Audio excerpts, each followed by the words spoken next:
mengadili, menyatakan terdakwa Ferdi Sambo SH SIK MH telah terbukti secara sah dan meyakinkan bersalah melakukan tindak pidana turut serta melakukan pembunuhan berencana dan tanpa melakukan tindakan yang berakibat sistem elektronik tidak bekerja sebagaimana mestinya yang dilakukan secara bersama-sama, menjatuhkan pidana kepada terdakwa tersebut oleh karena itu dengan pidana mati. Menjatuhkan pidana terhadap terdakwa Putri Chandrawati dengan pidana penjara selama 20 tahun. Menjatuhkan pidana terhadap terdakwa Richard Eliezer Budiang Lumiu dengan pidana penjara selama 1 tahun dan 6 bulan.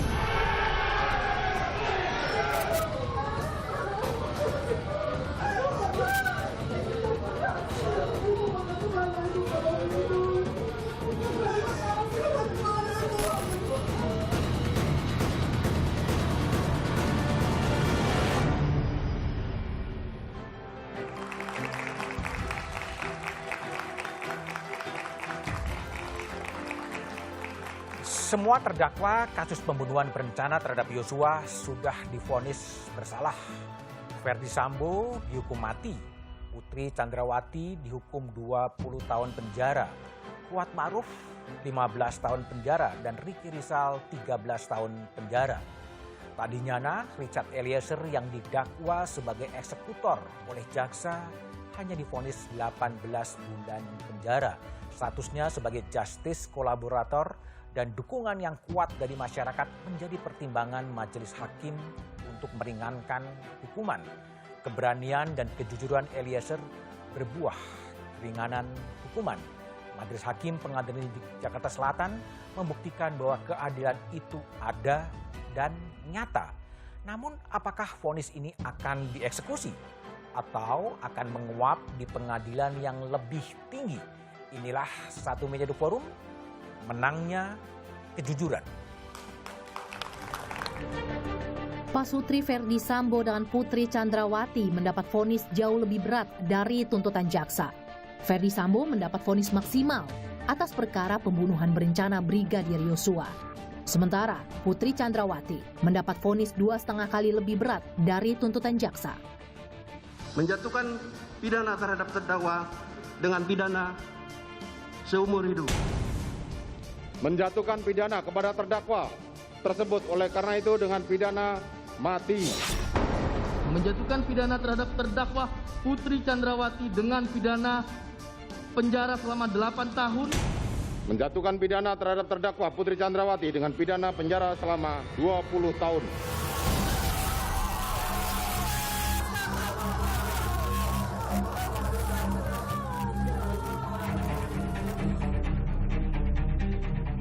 Vonis mati untuk Sambo dan 20 tahun penjara untuk Putri sukses mendapat apresiasi berbagai pihak.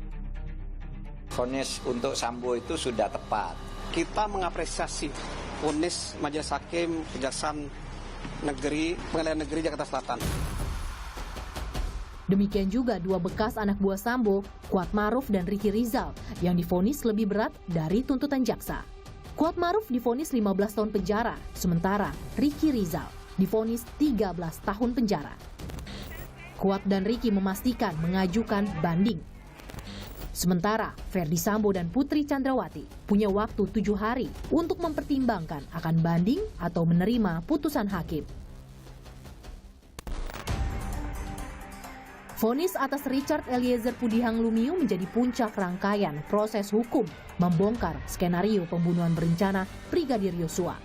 Tuntutan jaksa 12 tahun penjara buat Eliezer dipangkas habis oleh majelis hakim dengan mempertimbangkan status justice kolaborator dan amicus curiae. Menjatuhkan pidana terhadap terdakwa Richard Eliezer Budiang Lumiu dengan pidana penjara selama 1 tahun dan 6 bulan.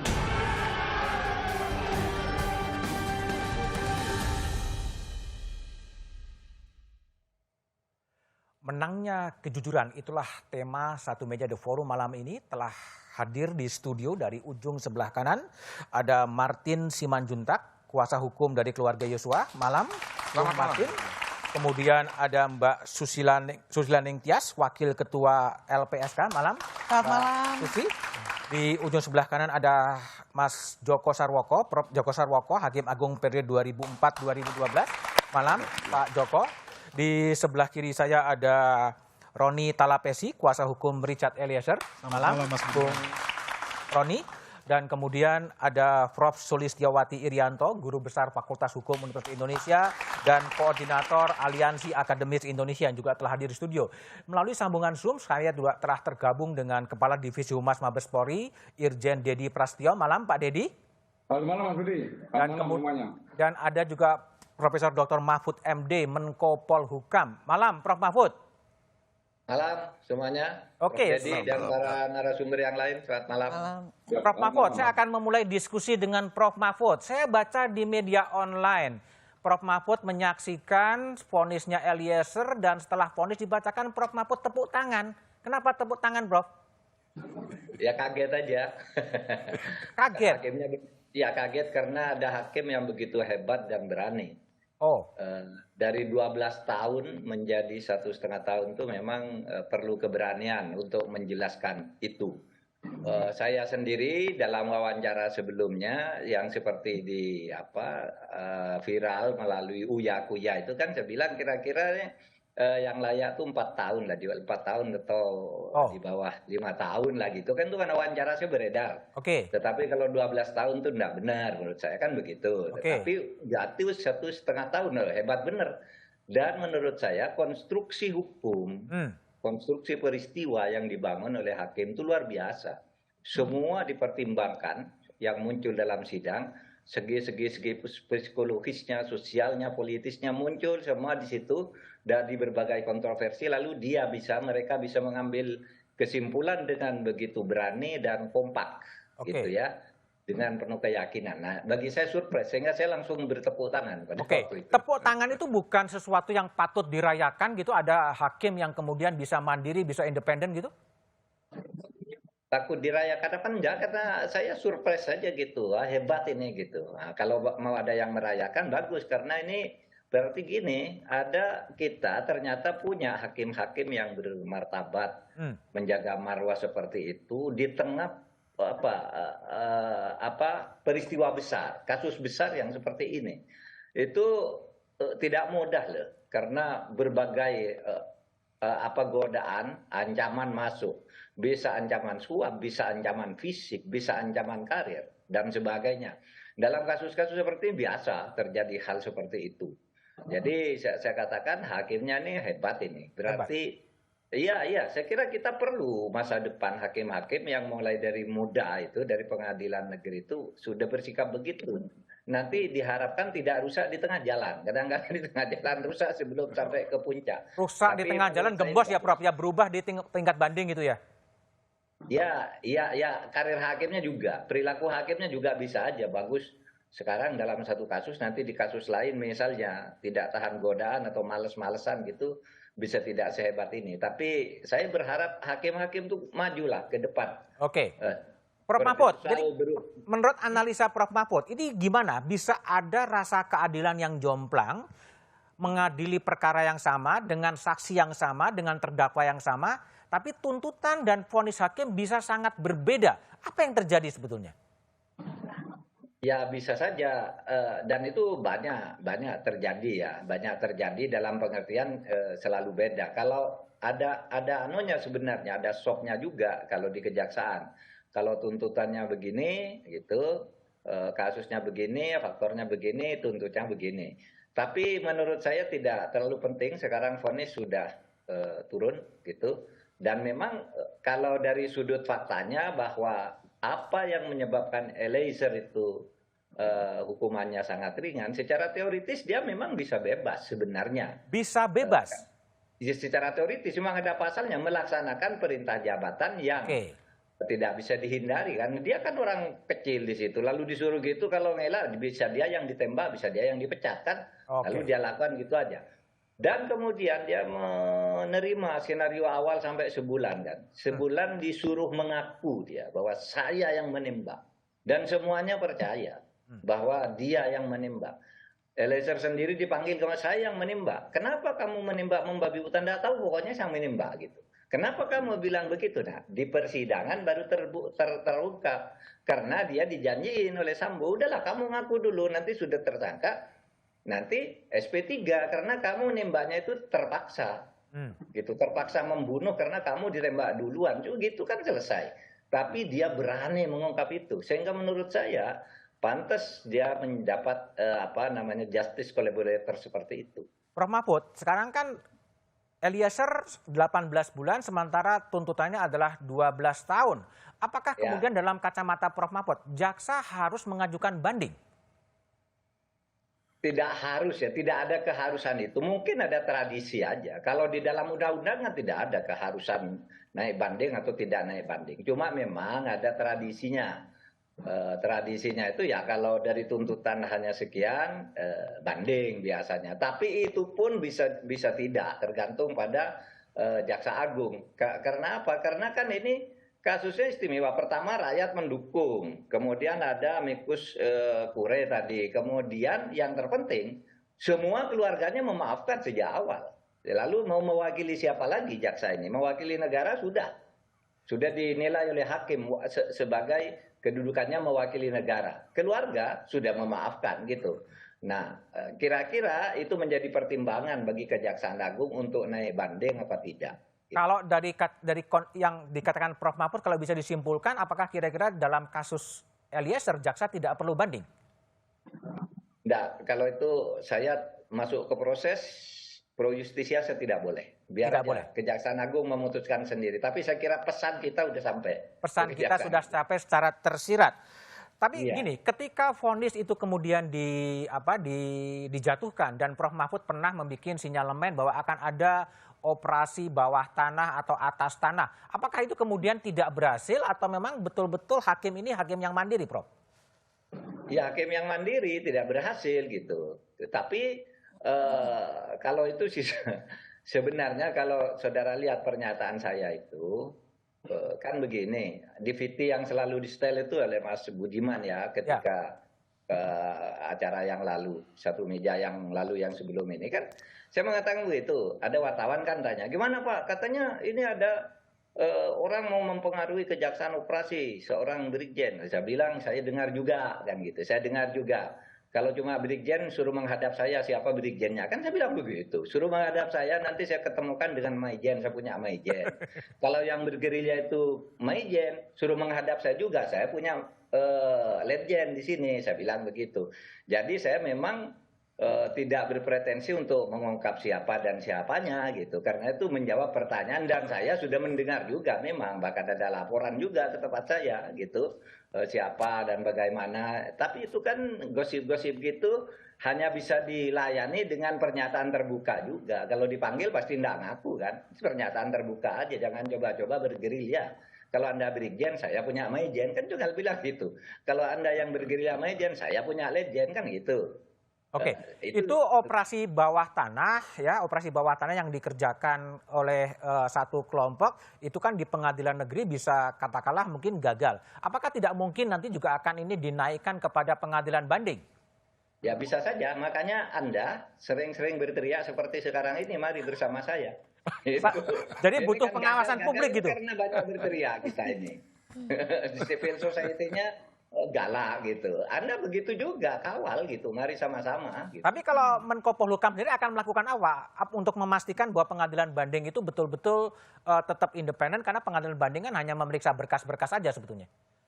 Sejauh yang bisa kita lakukan akan kita lakukan ya.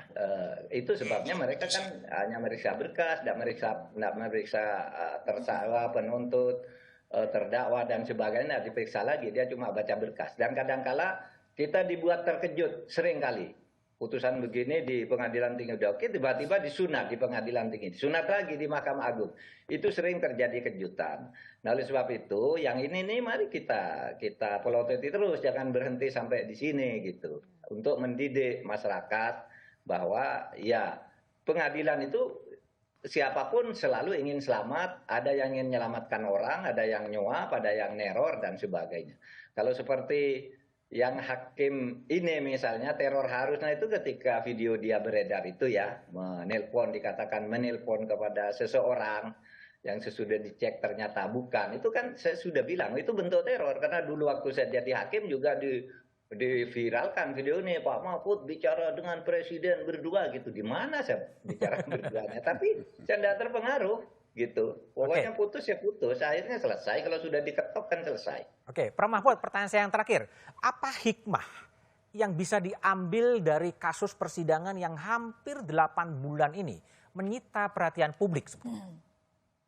Hikmahnya banyak ya. Pertama, kita sekarang mungkin sudah menemukan cara siapa yang bisa dianggap sebagai justice collaborator itu. Penentunya itu siapa? Hakim apa jaksa? Itu kan kemarin jaksa bilang jaksa yang menentukan, dan kami sudah memotong 12 itu. Kalau tidak, kalau bukan karena justice collaborator, dia hukumannya 20 tahun atau seumur hidup gitu. Karena dia justice collaborator, saya kasih 12, tapi dikatakan wah itu bukan justice collaborator, nggak jelas itu. Akhirnya hakim sekarang yang menentukan. Hakim sendiri yang menentukan tadi di vonisnya.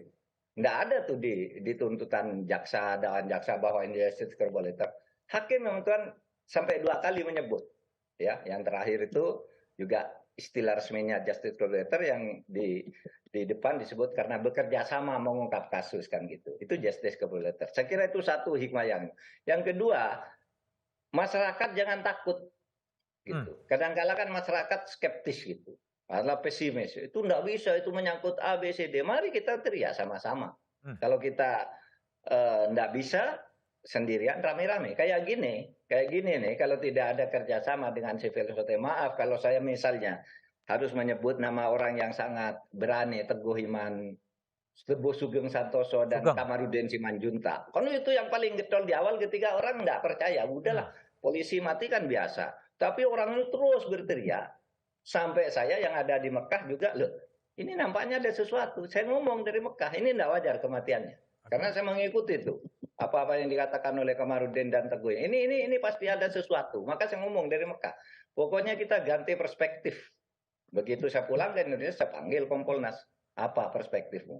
Enggak Pak, ini begini. Kira-kira percayalah pada skenario Sambo bahwa ini. Nggak bisa, itu perspektifnya salah, saya bilang. Harus balik. Sekarang ini pembunuhan, bukan tembak-menembak. Bagaimana? Saya tunjukkan semua nih, kejanggalan-kejanggalan mulai dari jumpa pers, mulai dari pengungkapannya terlambat 2 hari dari hari kejadiannya karena katanya hari libur. Saya tanya, sejak kapan kalau hari libur lalu penyidikan pidana itu lalu ditutup? Kan gitu, itu tidak ada liburnya. Kemudian penjelasannya juga tidak jelas. Kemudian saya dengar, gimana kamu sudah ke TKP, TKP udah berubah semua, ubah perspektifnya. Mari kita kerjasama ini. Pokoknya harus diulang ekshumasi, diadakan ekshumasi, kemudian ini tidak akan terbuka kalau di propam itu tidak diangkat, tidak dipindai semua. Karena di situ ditutup, orang mau masuk itu dilarang. Sementara TKP-nya udah hilang.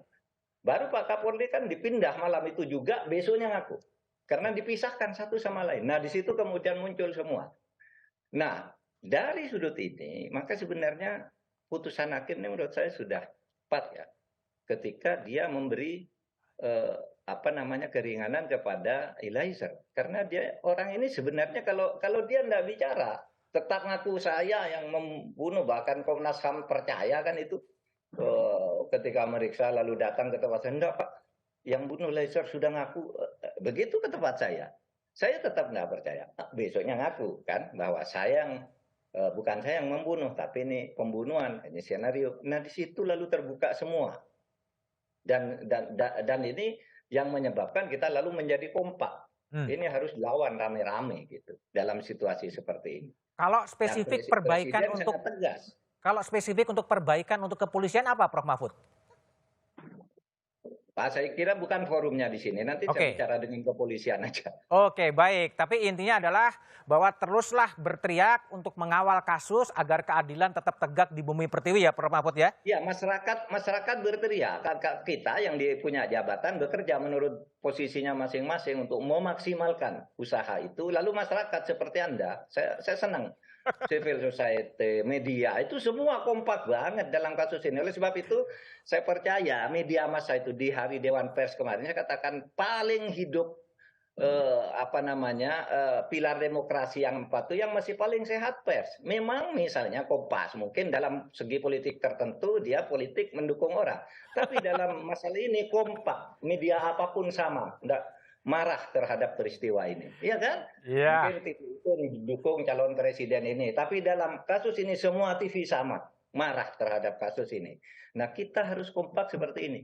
Sehingga kalau urusan politik yang sifatnya partisan, dukung dan dukung silakan aja, itu boleh saja menurut saya kalau tidak bisa dihindari oleh pemilik modal lah ya. Tetapi Baik, Prof. dalam Mahfud. hal yang menyangkut kepentingan orang banyak kita harus kompak seperti ini. Ya. Baik, Prof. Mahfud telah tergabung di satu meja The Forum. Terima kasih, Prof. Mahfud. Makasih, Bagaimana perspektif dari para advokat dan keluarga korban setelah jeda berikut ini?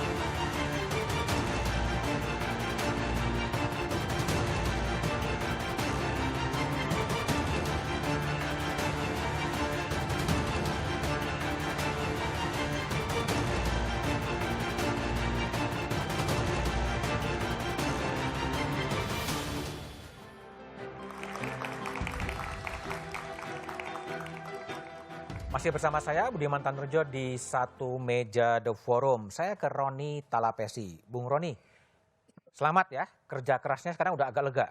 Ya, terima kasih Mas Budiman. Terima kasih juga dukungan luas, terutama Kompas. Oke, saya tanya ya. 18 bulan penjara untuk Eliezer. Menurut Anda, ini apa? Kemenangan nurani, kemenangan suara publik, atau kemenangan akal sehat? Ya, Mas Budiman, ini adalah kemenangan masyarakat kecil yang mendambakan, yang menantikan keadilan. Oke. Ya, saya sangat bersyukur karena proses yang panjang ini berakhir dengan terwujudnya keadilan buat Eliezer. Kenapa saya bilang proses panjang, Mas Budiman? Dari awal penyidikan, saya ikut mendampingi bagaimana kita lihat Richard Eliezer berusaha keras untuk mengatakan yang sebenarnya. Dan kalau kita lihat, Mas Budiman, penyidik di Bareskrim, mereka juga pun bekerja pagi siang malam menjaga marwah Polri. Dan ketika Richard Eliezer dalam proses penyidikan juga dia berani mengungkapkan, kemudian dia mengatakan apa yang sebenarnya. Ini yang merupakan proses panjang, Mas Budiman. Kemudian dalam penuntutan juga kita terus mendampingi Richard Eliezer, kita terus kasih semangat bersama LPSK juga, rekan-rekan LPSK, bahwa ini proses panjang yang Mas Budiman melibatkan banyak pihak. Oke, tapi ini kalau vonis hakimnya 18 bulan dan tuntutan jaksa 12 tahun, apa yang Anda baca dari disparitas putusan yang sangat jauh? Nah, inilah yang menjadi perbedaan antara kami dengan jaksa penuntut umum ya. Terkait dengan yang disampaikan oleh jaksa penuntut umum 12 tahun, kami punya pandangan yang berbeda. Saya pikir fakta persidangan publik sudah mengetahui semuanya, bahwa dalam tuntutan tersebut tentunya kami berbeda pandangan.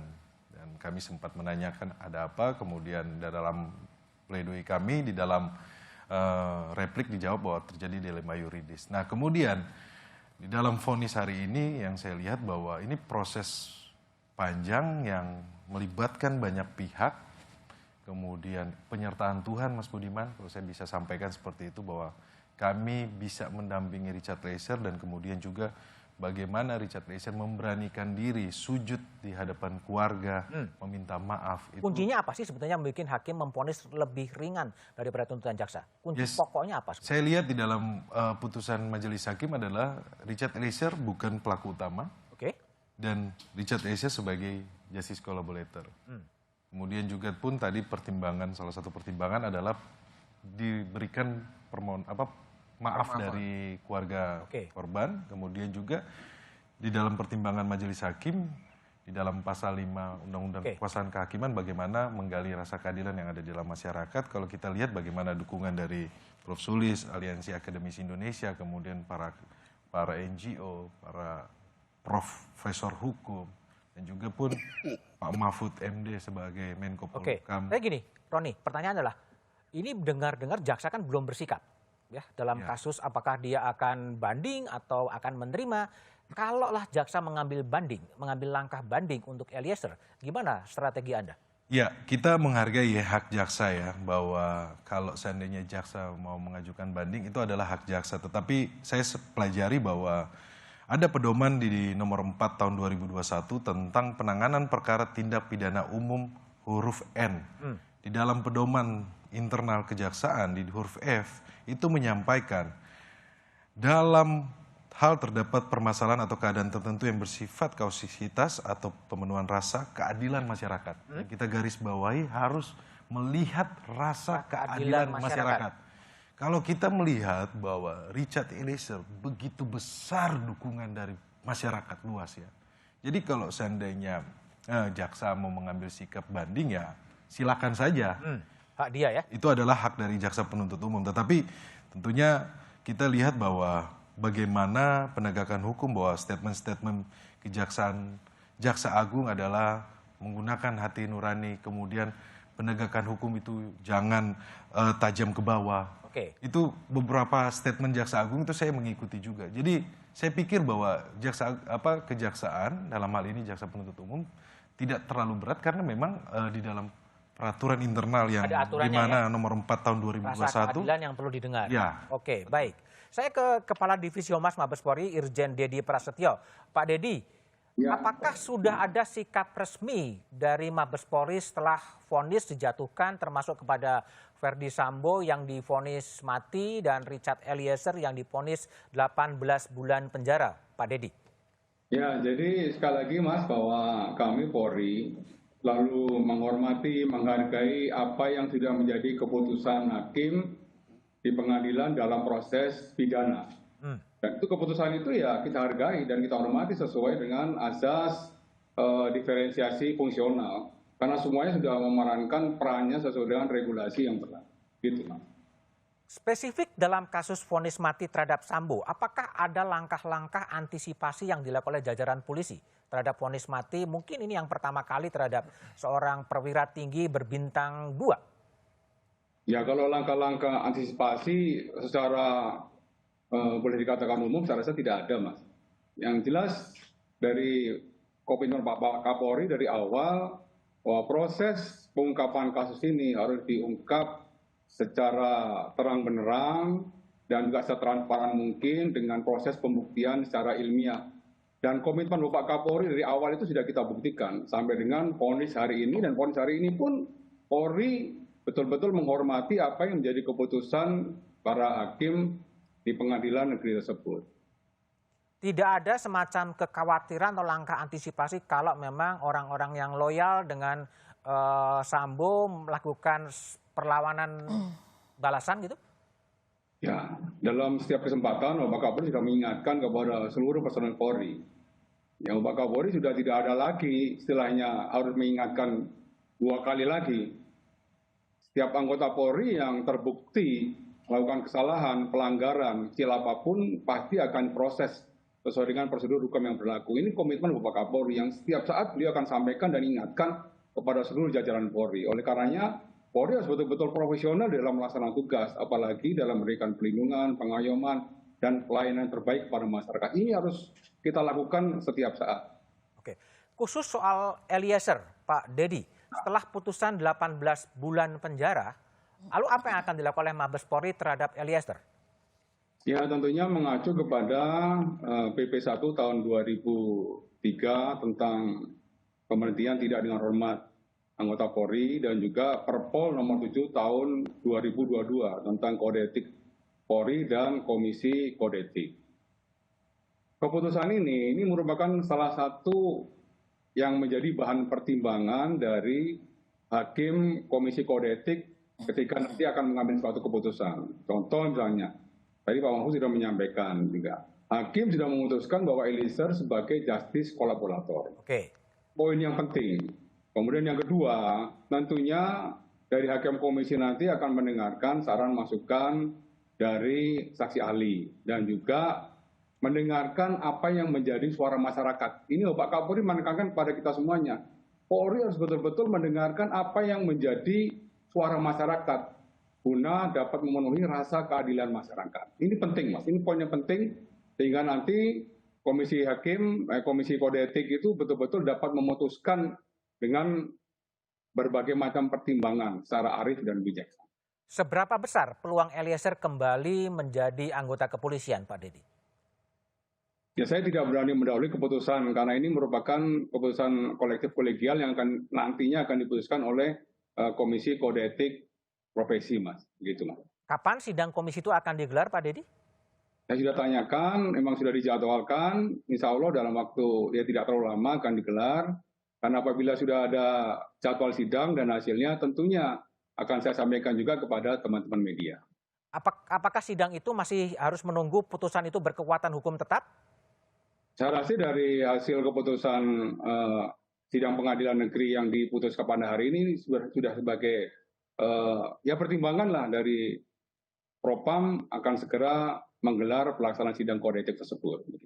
Jadi tidak perlu menunggu putusan itu berkekuatan hukum tetap, Pak Dedi?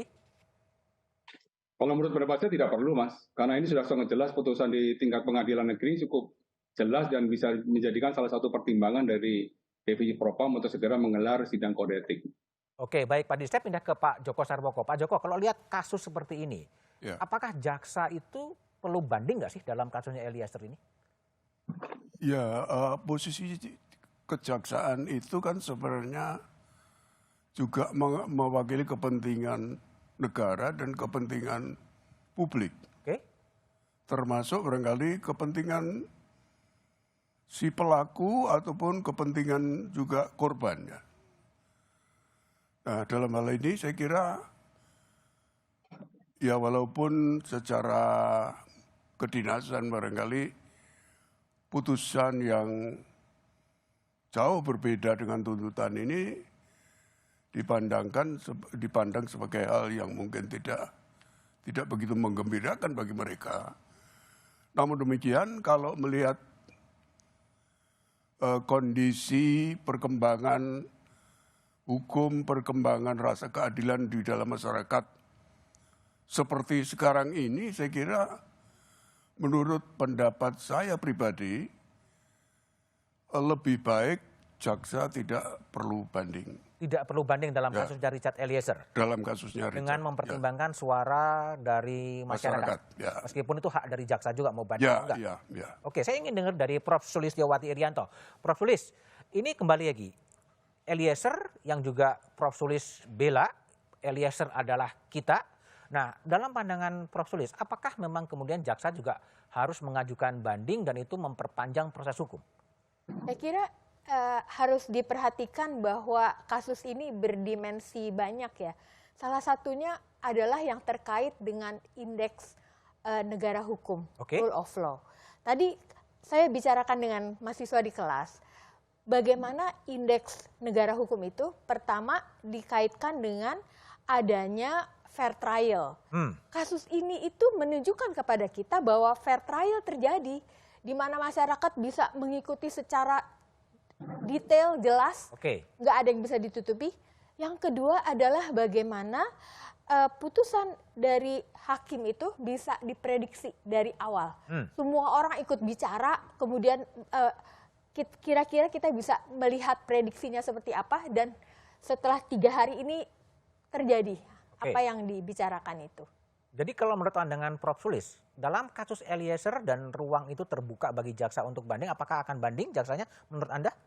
Ya, saya kira tadi dikatakan haknya jaksa ya, tapi saya kira itu harus diperhatikan. Kita mau nggak menegakkan apa yang dicita-citakan bersama, reformasi hukum, lalu negara kita memiliki indeks rule of law yang baik karena kasus besar ini gitu, atau hanya sekedar mau melakukan sesuatu yang tadi Pak Mahfud bilang tradisi saja, tidak mau losing face semacam itu. Sayang sekali kalau itu dilakukan menurut saya. Secara implisit mengatakan tidak perlulah banding kira-kira gitu.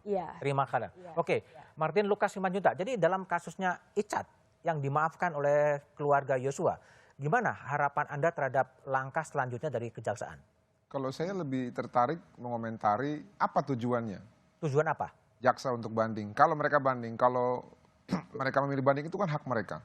Karena gini, yang pertama, Richard sudah membantu mereka untuk membuktikan terdakwa yang lain terbukti sah dan meyakinkan. Itu yang pertama. Yang kedua, Richard ini ya seluruh pertimbangan yang disampaikan oleh jaksa itu dikabulkan oleh majelis hakim. Yang berbeda adalah tuntutannya, vonisnya. hukumannya. Yang ketiga, Richard sudah dimaafkan oleh keluarga korban. Dan yang keempat, melalui persidangan hari ini pasca putusan, keluarga korban menegaskan bahwa, ya keluarga kandung ya, menerima dan menghormati putusan pengadilan. Sekarang kalau kita berbicara tujuan, apalagi tujuan bandingnya jaksa? Ketika Richard sudah membantu mereka untuk mengungkap kejahatan terdakwa yang lain dan juga sudah dimaafkan oleh keluarga korban. Oke, baik. Kalau cuma masalah pride, saya pikir ini bukan saatnya untuk mengejar harga diri. Oke, baik Martin. Saya telah terhubung dengan Ibunda Richard Eliezer, Rineke Alma Pudihang. Bu Ine, apakah mendengar suara saya, Bu Ine? Ya, ada. Bu Ine, di Zoom juga ada Mabes Polri, Kepala Divisi Humas Mabes Polri, Irjen Dedi Prasetyo. Apa yang Bu Ine sampaikan terhadap nasib harapan Bu Ine terhadap Richard kepada Mabes Polri, Bu Ine? Terima kasih. Kalau harapan kami dari orang tua saat ini untuk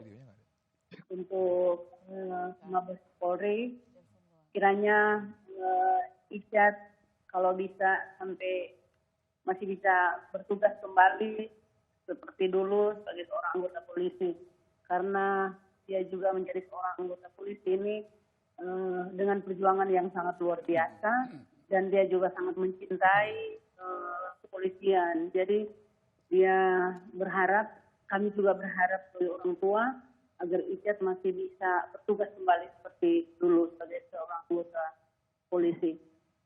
Bu Ine, apakah benar memang Richard dalam kasus ini memang ingin kembali ke kepolisian lagi, khususnya di Brimob, Bu Ine? Iya, dia memang ingin sekali, karena itu kecintaannya, itu cita-citanya dari kecil. Dia ingin jadi seorang anggota polisi dan sekarang menjadi anggota Brimob. Dan dia berharap, sangat berharap bahwa dia bisa kembali bertugas sebagai seorang anggota Brimob. Oke, baik Bu Ine. Pak Dedi Prasetyo itu adalah suara dari Ibunda Richard Eliezer yang sangat berharap Richard bisa kembali ke Mabes Polri. Gimana tanggapan Mabes Polri, Pak Dedi? Pasti apa yang menjadi keinginan Bu Ine akan kita dengar. Bapak Kapolri pasti akan sangat bijak untuk mendengarkan apa yang menjadi saran masukan dari masyarakat. Itu sudah menjadi komitmen beliau. Dan tentunya nanti dari Hakim Komisi Kode Etik Polri akan mendengarkan juga apa yang menjadi keinginan Bu Rina. Ya. Fakta-fakta itu tentunya akan disampaikan dalam proses persidangan dan itu akan diuji. Tapi saran, masukan, sekali lagi, ini merupakan bagian yang terpenting sebelum Hakim Komisi Kode Etik akan memutuskan dengan sangat bijaksana. Oke, baik. Kembali ke Bu Ine. Bu Ine, setelah dituntut 12 tahun penjara dan kemudian dihukum 18 bulan penjara, gimana posisi Bu Ine atau perasaan dari Bu Ine sebagai ibunda dari Richard Eliezer, Bu?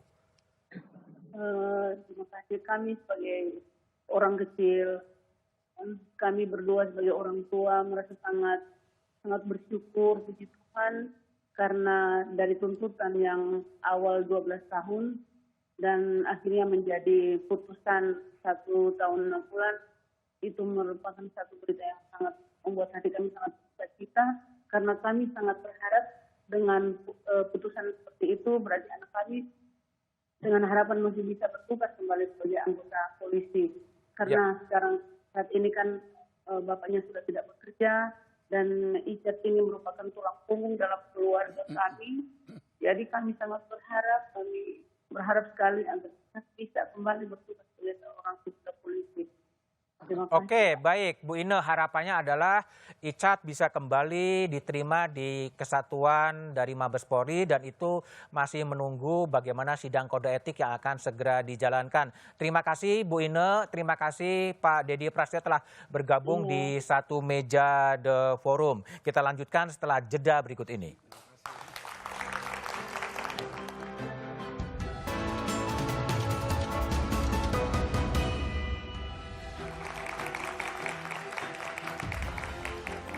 Masih bersama saya Budiman Tanrujo di satu meja The Forum. Mbak Susilaning Tias, Wakil Kepala Ketua LPSK. 18 bulan untuk Richard, sesuai dengan harapan LPSK?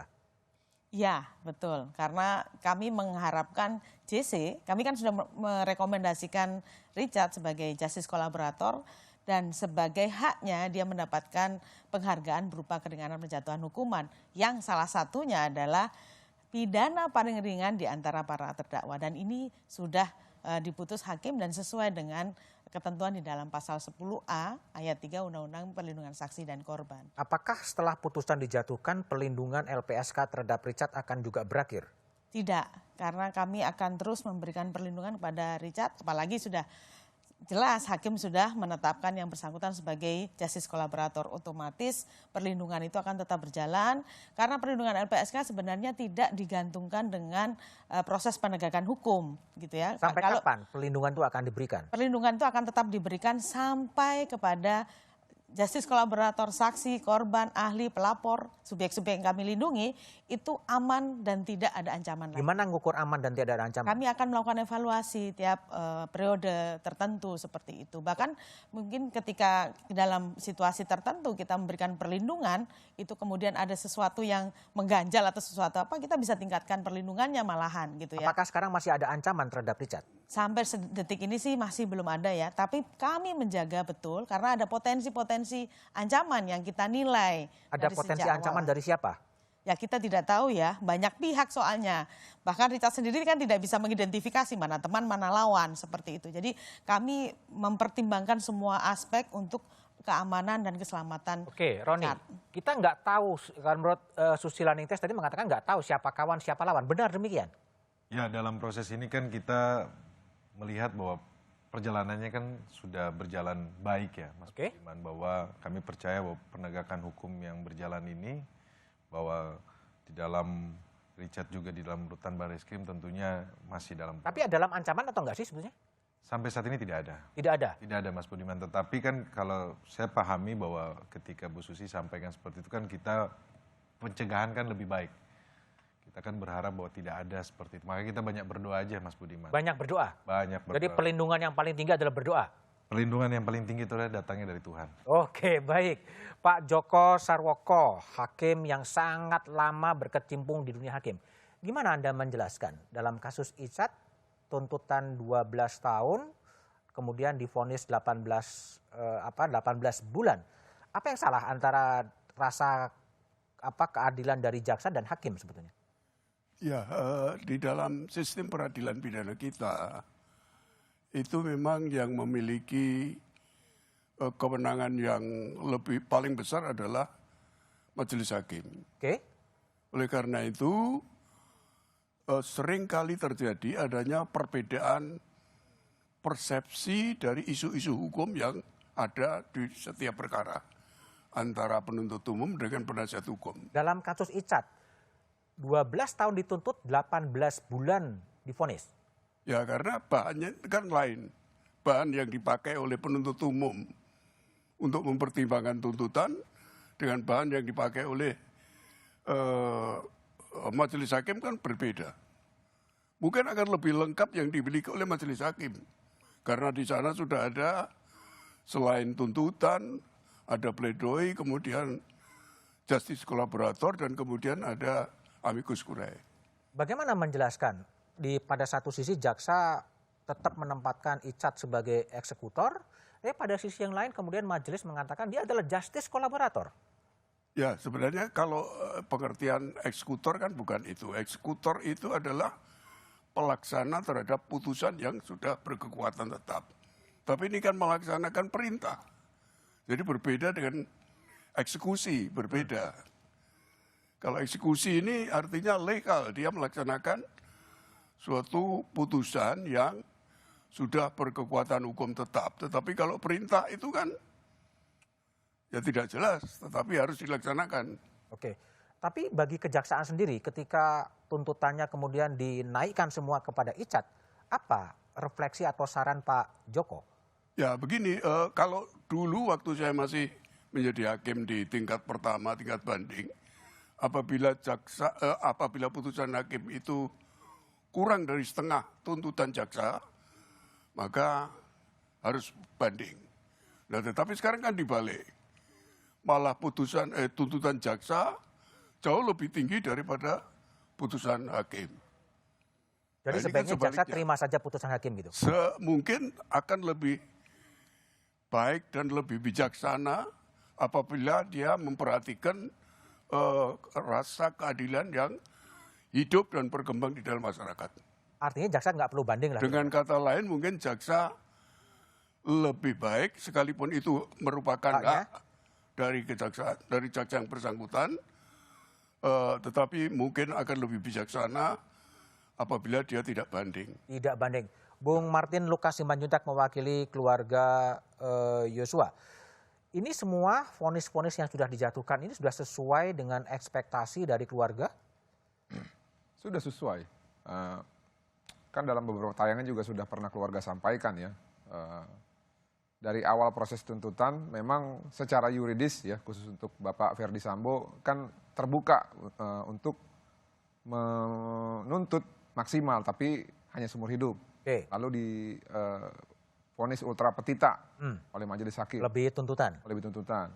Dan itu kita hargai walaupun memang berat mungkin bagi terdakwa dan juga korban. Mereka punya hak untuk banding. Nah untuk Bu Putri Candrawati di sini yang pernah saya sampaikan di satu meja juga kalau nggak salah pada saat itu ya. Ada yang tidak sinkron antara tuntutan dengan kesimpulan. Padahal di dakwaan Putri Candrawati itu mengaku diperkosa. Di dalam kesimpulan tuntutannya terbantahkan perselingkuhan. Maka implikasinya apa? Putri Candrawati berbohong kepada Ferdi Sambo. Kok derajat persamaan terdakwanya disamakan dengan penyerta biasa? Ini nggak lazim. Seharusnya dia disamakan dengan pelaku ataupun aktor intelektual yaitu Ferdi Sambo. Nah, untuk vonis 20 tahun saya pikir sudah adil. Kenapa adil, Mas Budiman? Karena gini, ini dua orang ini kan suami istri. Mereka punya anak. Ya. Kalau dua-duanya divonis huruf, tidak akan ada lagi yang bisa salah satu untuk bertemu dengan keluarganya. Ini menurut saya nggak adil kalau seperti itu ya. Nah, kalau 20 tahun masih ada kesempatan Bu Putri untuk kembali ke keluarganya. Setidak-tidaknya salah satu dari pasangan suami istri ini masih bisa ketemu keluarga. Nah, yang berikutnya Kuat dan Ricky, ya, ini kan kasus-kasus pembunuhan berencana, Mas Budiman. Ya, walaupun mereka pelaku turut serta, tapi jangan sampai kita itu memberikan contoh buruk kepada publik, kasus yang viral saja dituntut dan divonis rendah, apalagi kasus yang nggak viral. Karena pembunuhan berencana dan obstruction of justice itu 2 kali melanggar hak asasi manusianya, Mas Budiman. Nah yang terakhir, untuk Richard Eliezer, saya pikir seperti yang saya sampaikan tadi, tetap ya, banding itu hak jaksa. Tapi kalau kita bandingkan, kita harus lihat alasan dan tujuannya itu apa sih. Kalau alasan dan tujuannya sudah tidak ada lagi, buat apa banding? Tadi kalau dibilang tradisi untuk harga diri atau pride, saya pikir ini bukan waktunya lagi kita untuk mempeributkan hal tersebut. Dan kalau kita berbicara subsidi silang ya, subsidi silang, Mas Budiman ya, tahu kan mereka dikasih bonus 4 terdakwa dengan dilebihkan tuntutannya berdasarkan vonis majelis hakim. Nah, di courtingnya di mana? Di orang yang sudah membantu ataupun terdakwa yang sudah membantu jaksa itu sendiri. Jadi kalahnya sedikit, menangnya banyak. Kalahnya sedikit, menangnya banyak. Oke. Terus buat apa lagi banding itu? Kan banyak. dikasih bonus. Makanya saya himbau sih kalau saya ya, kalau boleh memberikan saran, gak usah banding lah. Gak usah banding ya.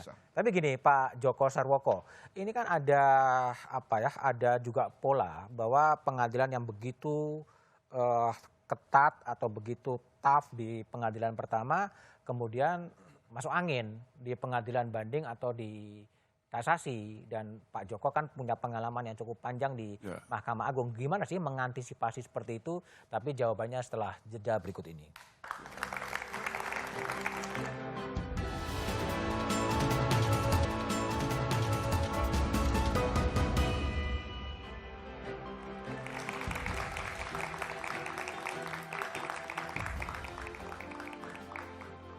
Masih bersama saya Budiman Tanurjo di Satu Meja The Forum. Kembali ke Joko Sarwoko, mantan Hakim Agung.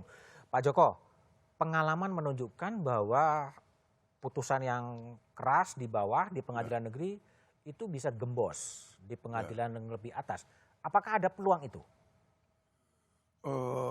Ya memang ada peluang, tapi itu banyak tergantung pada pimpinan pengadilan tinggi. Tergantung pimpinan pengadilan Ya, tinggi? seperti di Bandung itu yang kepala panti asuhan yang memperkosa muridnya itu kan sampai 9 orang. Itu kan tingkat pertama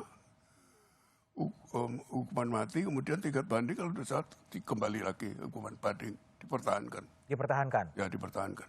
Tapi ada juga yang kemudian masuk angin di pengadilan banding? Itu untuk kalau yang banding itu perkara korupsi di Jakarta umumnya. Di Jakarta umumnya? Ya. Yang lebih banyak masuk angin yang korupsi ya? Korupsi, ya. Oh, masuk anginnya korupsi. Tapi gimana sih Pak Joko kalau bisa cerita intervensi kepada hakim itu gimana caranya sih?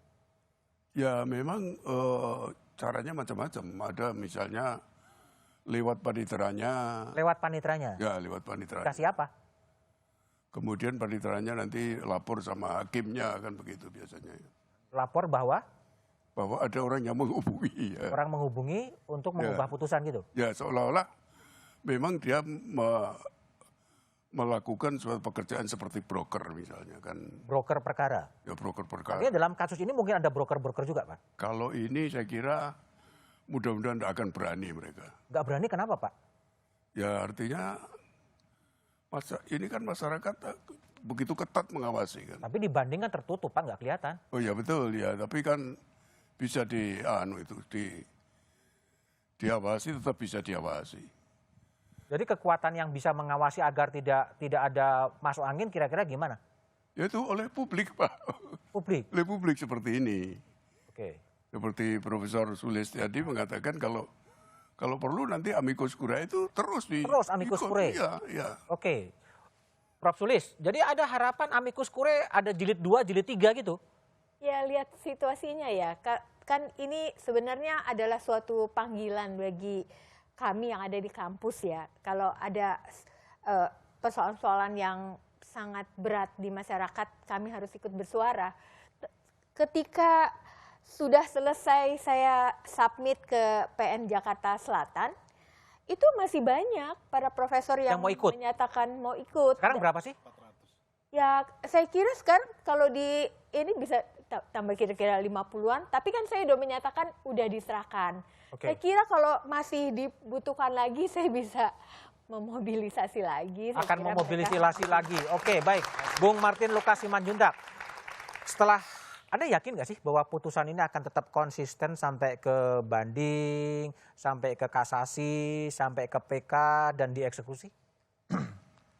Dieksekusi apa nih? Pidana mati? Pidana mati dan 20 tahun penjara dan kemudian 18 bulan penjara? Sayangnya kalau untuk pidana mati ya kita fair aja lah ya. Fair. Tidak akan pernah terjadi itu. Tidak akan pernah terjadi. Karena apa? Karena sudah ada KUHP baru. KUHP baru. Dan ingat pasal 1 ayat 2 KUHP, apabila ada peraturan perundang-undangan yang lebih menguntungkan terdakwa yang baru dibuat, maka yang digunakan adalah yang terbaru. Itu kalau belum diputus perkaranya, Pak. Kalau sudah diputus. Iya, tapi kan 3 tahun itu waktu yang singkat, Profesor. Ya, jadi masa jeda itu ada. Artinya eksekusi mati tidak akan terjadi karena ada KUHP baru yang akan berlaku 3 tahun setelah tahun ini 2026. Kecuali nanti pada saat berlakunya KUHP itu terdakwa tidak berkelakuan baik. Oke. Nah itulah mungkin bisa dilakukan eksekusi tersebut. Tapi kita coba realistis aja lah. Karena prosesi banding, kasasi sampai dengan PK dan PK-PK lagi itu bisa menunda. Tapi kalau di pengadilan banding, apakah kemungkinan akan berubah putusan itu? Nah kalau itu tergantung apakah ada temuan dalam pemeriksaan banding yang melihat bahwa ada yang tidak digali ataupun ada yang tidak terbukti namun dipaksakan. Itu formal? Iya. Yang metalegal? Metalegal. Saya pikir gini ya Mas Budiman ya, apapun upaya mereka ya, saya pikir kami akan tetap memperjuangkan supaya jangan pernah ada penggembosan ya terhadap nilai-nilai hukum yang sudah kami anggap adil. Bung Martin akan mengawal gimana? Dalam banding, kasasi, PK itu kan tertutup, itu hanya meriksa-meriksa berkas. Anda ngawalnya bagaimana? Pada saat kami mendapatkan surat kuasa dari keluarga korban, pertanyaan-pertanyaan seperti Mas Budiman ini juga banyak dari kolega kita. Bagaimana lu mau ngelawan Verdi Sambo? Bukan. Bagaimana lu mau ngelawan institusi kepolisian? Saya bilang, kalau sudah Tuhan yang berkehendak, ya, dan sudah kita kerjakan ora et labora, apapun itu bisa. Nah, metodenya pada saat banding, saya tahu ini bahwa persidangan tertutup. Tapi kalau kita tetap bersuara, tadi disampaikan oleh Prof. Mahfud kan, bahkan ada lagu dari Superman X itu, jika kita bersama nyalakan tanda bahaya. Ya sudah, nanti kalau ada tanda bahaya, makanya kita berkumpul bersama-sama, kita bersuara lagi. Cukup, saya pikir itu saja yang bisa kita lakukan. Dan ketika mereka nanti mendeklarasikan putusan tersebut, kan kita bisa cek apa sih pertimbangan hukumnya. Kalau tidak ada sesuatu hal yang fundamental, yang benar-benar berdasar secara hukum, dalam penjelasan putusan tersebut, kita akan kejar nanti orang yang membuat putusan tersebut. Oke, baik. Bung Roni, meskipun banding itu adalah hak jaksa, tapi kalau kemudian jaksa memang betul-betul banding atas putusan Eliezer, Anda akan melakukan apa? Ya, pastinya kan kalau jaksa melakukan banding ya kita akan menghadapi ya. Menghadapi? Ya, kita akan mengajukan kontra memori banding juga. Tapi kan dalam hal ini kan bagaimana kita melihat kita terkuras energi kita ya. Sudah sepanjang berbulan-bulan ini, kemudian kalau seandainya jaksa juga pun mau ngotot untuk banding, nah ini kan menjadi pertanyaan juga Mas Budiman, ada apa gitu kan? Padahal kita lihat di persidangan bahwa bagaimana peran Eliezer sangat besar dalam mengungkap kasus ini, membantu jaksa menggali kebenaran materi dalam persidangan ya. Kemudian kalau seandainya juga pun dari keluarga korban yang sudah menyampaikan kasih maaf kepada Richard Eliezer, itu juga pun tidak dipertimbangkan oleh jaksa, itu juga akan menjadi pertanyaan, apalagi publik ikut menyuarakan kan. Menghormati dan menerima putusan juga. Iya. Menghormati dan menerima putusan. Iya. Oke. Karena buat kami adalah poin ketika kebesaran hati dari keluarga Richard Eliezer memaafkan, kebesaran hati dari orang tua almarhum Joshua memaafkan Richard Eliezer, ini menjadi suatu kekuatan buat Eliezer. Seandainya jaksa tidak banding dan Anda tidak banding, berarti Icat akan inkrah putusannya. Icat tuh akan melakukan apa sih setelah itu? Ya, kemarin kan sampaikan kepada saya kan kita sudah beberapa diskusi ya Mas Budiman, yang hal yang pun juga kalau seandainya terberatnya kita akan melakukan apa sudah diskusi. Tetapi ya itu yang tadi disampaikan oleh Bu Ine bahwa harapan dari Icat adalah kembali menjadi anggota Polri di Brimob, karena itu. Kalau inkrah Icat akan bebas kapan sih? Kalau hitung-hitungannya Mas Budiman ya kita 1 tahun ya. 1 tahun setelah ini? Ya, 1 tahun setelah ini. Bebas? Ya, belum mungkin ada potongan remisi atau apa nanti kan dari Dirjen Pemasyarakatan akan remisi? Kan. Ada remisi kan? Kalau putusan di atas 1 tahun kan ada potongan-potongan, Mas Budiman. Oke. Ya, nanti kita lihat. Oke, kalau dari LPSK, kalau kemudian jaksa mengajukan banding, itu kan masa pertanggungan kalau dalam konteks asuransi terhadap Icat kan masih panjang. Nah, apa yang akan dilakukan oleh LPSK? Tapi jawabannya setelah jeda berikut ini.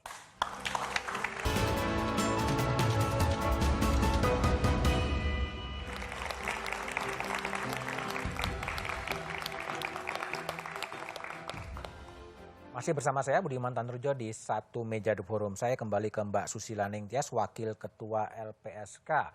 Seandainya jaksa kemudian banding, artinya perkara masih akan berlanjut, apa yang akan dilakukan oleh LPSK itu tetap menjalankan perannya melindungi, memberikan perlindungan terhadap Richard Eliezer?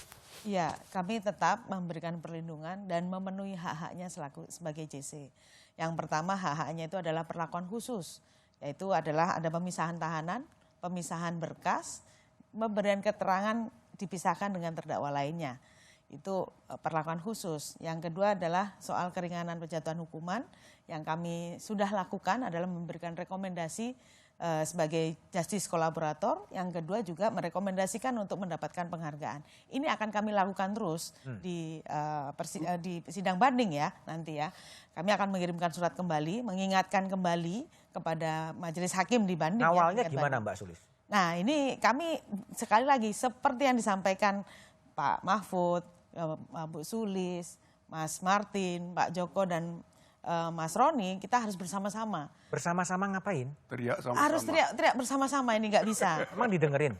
Pasti didengerin. Buktinya hari ini kita mendengar amicus curiae dari Prof. Sulis dan teman-temannya, amicus curiae dari para teman-teman NGO dan amicus curiae dari para alumni Fakultas Hukum Universitas Atmajaya dan Trisakti itu diadopsi. Dijadikan bahan pertimbangan oleh majelis hakim. Baik.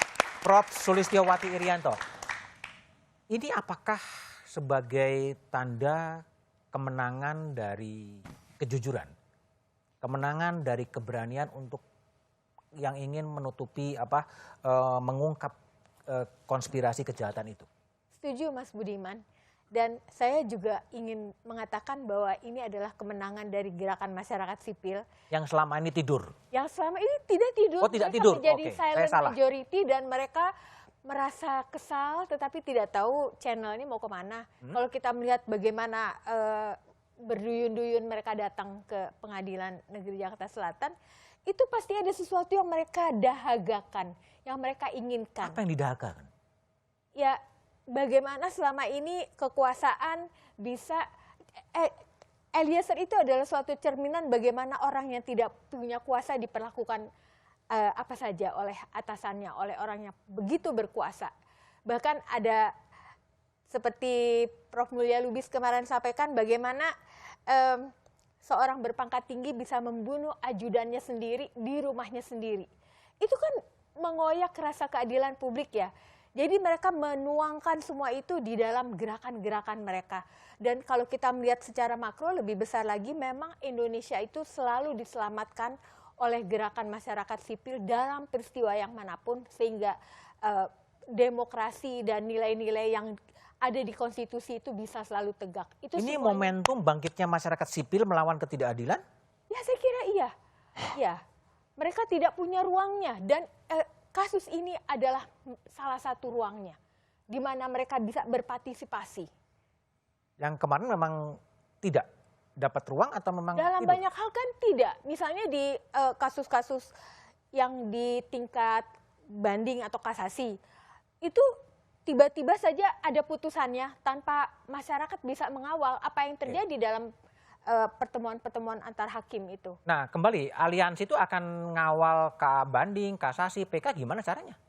Ya, aliansi itu bukan organisasi kan ya. Bukan organisasi. Itu adalah individu-individu yang memiliki semangat untuk mengamalkan apa yang mereka ajarkan di kelas setiap hari gitu kan. Saya kira saya nggak bisa katakan sesuatu yang firm gitu ya, tetapi saya kira kalau melihat bagaimana antusiasme dari kawan-kawan ketika kita minta, itu memang luar biasa. Saya juga tidak menyangka. Baik. Pak Joko Sarwoko, Pak Joko. Jadi kembali, bagaimana kemudian ini tetap dikawal sampai kepada banding, kasasi, PK. Kalau sebagai hakim agung melihatnya celah-celahnya di mana yang harus dikawal sebetulnya? Ya, semenjak masuk berkas perkara itu kita harus intip terus juga. Intip terus? Dalam perkara-perkara seperti ini kan. Ini saya kira perkara yang sangat menarik perhatian masyarakat. Baik di tingkat rendah maupun di tingkat menengah sampai tingkat tinggi. Saya kira. Karakter Hakim Wahyu, yang tentu Pak Joko kenal. Ya. Ini karakter yang memang anomali di antara hakim-hakim yang lain atau gimana? Saya kira tidak, karena hakim ini memang semenjak muda sudah belajar berorganisasi, sehingga dia, kalau kita perhatikan semenjak berkas perkara itu masuk ke pengadilan, langsung membuat perencanaan, membagi perkara itu dan dia kendalikan sendiri semuanya perkara itu. Artinya kemudian jadwal persidangannya diatur. Ini yang pertama, ini yang kedua, Eliezer yang ketiga, karena ini merupakan justice kolaborator. Karakter seperti majelis di pengadilan Jakarta juga ada di tingkat banding? Saya tidak tahu persis, karena kalau di Mahkamah Agung? Kalau di Mahkamah Agung waktu itu, ketika saya menjadi ketua muda pidana khusus, saya yang mengendalikan. Selain Pak Joko? Setelah itu kan Pak Artijo. Setelah Pak Artijo? setelah Pak Artijo, sekarang Suhadi masih ya. Dan hakim-hakim dengan karakter yang sangat strong dan kuat masih banyak terjadi ada di Mahkamah Agung? Sekarang tidak begitu nampak itu gerakan-gerakan. Kenapa tidak begitu nampak? Karena saya tidak begitu mengenal dan mereka istilahnya ya diam nih memang artinya. Kerjanya diam. Kerja diam, oke. Ya. Bung Martin, mewakili keluarga. Jadi gimana? Selain berteriak-teriak gitu, apa yang akan dilakukan oleh keluarga? Betulkah karena saya mendengar di berita bahwa akan ada gugatan perdata terhadap Sambo? Ya, itu memang sudah ada surat kuasanya Mas Budiman. Oh, ada surat kuasa? Tapi apakah akan kami realisasikan dalam waktu dekat atau tidak, itu nanti tergantung keputusan dari pemberi kuasa. Oke. Nah, kalau untuk selain bersuara ya, saya pikir ya kita ini kan masing-masing punya networking ya. Dan kalau kita anggap sebagai sesuatu hal yang positif ya, bukan negatif ya. Ini kan juga bisa membantu kita untuk melihat sudah sejauh mana kalau ada proses-proses yang kita sebut dengan banding tersebut. Itu aja, selain bersuara. Selain bersuara kita lihat, tapi harapannya adalah dipilihkan hakim-hakim yang memang mempunyai karakter yang sama dengan Pengadilan Selatan. Itu kan kewenangan Ketua PT. Ketua PT. Oke, baik. Bung Roni, jadi langkah Anda apa setelah kemudian Eliezer mendapatkan hukuman yang paling ringan dibandingkan dengan terdakwa-terdakwa yang lain? Setelah ini inkrah, Anda akan menerima atau meminta gerasi kepada Presiden? Ya, kalau berdasarkan vonis hari ini itu sesuai dengan target dari kami ya, tim penasihat hukum, bahwa targetannya adalah hukuman di bawah 5 tahun ya. Di bawah 5 tahun? Di bawah 5 tahun, jadi sudah sesuai. Jadi kami tadi sempat berdiskusi dengan tim, bahwa kami terima. Dan kami juga mengapresiasi kepada Ketua Majelis, Pak Wahyu, dan Pak Morgan, dan Pak Ribut. Yang kalau kita lihat, Mas Budiman, persidangan ini kan maraton. Ada beberapa perkara, kemudian bagaimana kerja keras dari ketiga majelis hakim ini bisa secara maraton, mereka bisa memimpin persidangan, sehingga persidangan ini semuanya berjalan lancar. Kami apresiasi untuk majelis hakim yang memimpin persidangan ini. Boleh nggak ini diceritakan sebetulnya respon pribadi dari Icat setelah kemudian hukumannya adalah 18 bulan penjara kepada Anda? Ya, tadi kan situasinya memang Mas Budiman kan ramai ya. Kami juga meminta maaf kepada para pihak atau rekan-rekan media yang tadi tidak sempat mengambil gambar karena memang situasi kita lihat bagaimana Pengadilan Negeri Jakarta Selatan itu dipenuhi banyak orang yang pengen nonton sidang. Itu orang datang dari mana sih? Kita juga tidak tahu, Mas Budiman. Bukan digerakkan? Tidak ada yang menggerakkan. Digerakkan oleh value kejujuran? Ya, nah, itu digerakkan oleh value kejujuran. Jadi masyarakat sipil masih digerakkan atau satu value kejujuran yang kian jarang ditemukan? Iya, karena melihat bahwa ini adalah nilai yang memang sudah jarang di tengah masyarakat. Nilai kejujuran dari seorang Eliezer ketika dia berani mengatakan sejujurnya apa yang sebenarnya terjadi. Ini menjadi kekuatan untuk masyarakat luas, masyarakat sipil untuk mendukung Richard Eliezer. Prof. Sulis, pertanyaan saya terakhir. Kenapa kejujuran itu harus datang justru dari orang yang kecil? Karena orang kecil itu tidak punya kepentingan. Tidak punya kepentingan? Tidak punya kepentingan, saya kira. Jadi kejujuran berkorelasi dengan banyaknya tidaknya kepentingan-kepentingan yang ada? Mereka sudah selesai dengan dirinya sendiri. Tidak ingin jadi pejabat, tidak ingin jadi orang kaya. Tapi kejujuran itu menjadi penting? Ya. Tapi kenapa orang-orang besar tidak bisa bersikap jujur? Ya karena mereka punya kepentingan, selalu ingin lebih. Kita lihat saja apa yang terjadi dalam dunia perpolitikan kita, oligarki politik dan lain-lain. Baik. Itu menisbikan nilai-nilai. Menisbikan. Prof. Sulis, Bung Roni, Pak Joko, Mbak Susi, dan Bung Martin telah bergabung di satu meja The Forum. Kejujuran yang kian jarang kini mulai datang. Kegelapan yang menyelimuti sidang Sambo kini mulai terang. Sayang, kejujuran dan terang bukan dibawa orang berbintang, tapi seorang polisi rendahan. Barada Richard Eliezer bisa saja jadi panutan. Ia panutan bukan untuk penembakan. Penembakan tidak bisa dibenarkan karena mengakhiri kehidupan. Ia panutan karena keberaniannya mengakui perbuatan, menyatakan penyesalan, mengungkap kebenaran dengan mengutamakan kejujuran.